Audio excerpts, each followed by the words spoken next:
I think it's wrong to demonstrate against your own country or organize demonstrations against your own country in foreign soil. I just think it's wrong. When Joe McCarthy went around this country attacking people's patriotism, he was wrong. He was wrong. And a senator from Connecticut stood up to him named Prescott Bush. Your father was right to stand up to Joe McCarthy. You were wrong to attack my patriotism. I was opposed to the war, but I love my country. And we need a president who will bring this country together, not divide it. We've had enough division. I want to lead a unified country.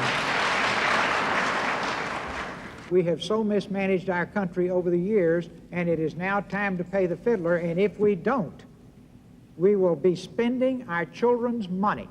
We've got to clean this mess up, leave this country in good shape, and pass on the American dream to them.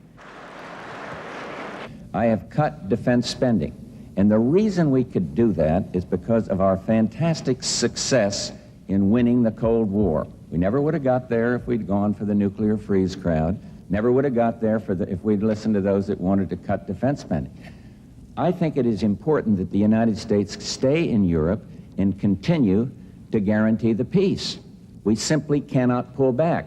European community is in a position to pay a lot more than they have in the past. I agree with the President. When they couldn't, we should have. Now that they can, they should. We certainly must maintain an engagement there. There are certainly dangers there. There are certainly other trouble spots in the world which are closer to Europe than to the United States. And I simply don't believe we can afford, nor do we need, to keep 150,000 troops in Europe, given how much the Red Army, now under the control of Russia, has been cut. What's good for our country. Now, all these fellows with $1,000 suits and alligator shoes running up and down the halls of Congress that make policy now, the lobbyists, the PAC guys, the foreign lobbyists, and what have you, they'll be over there in the Smithsonian, you know.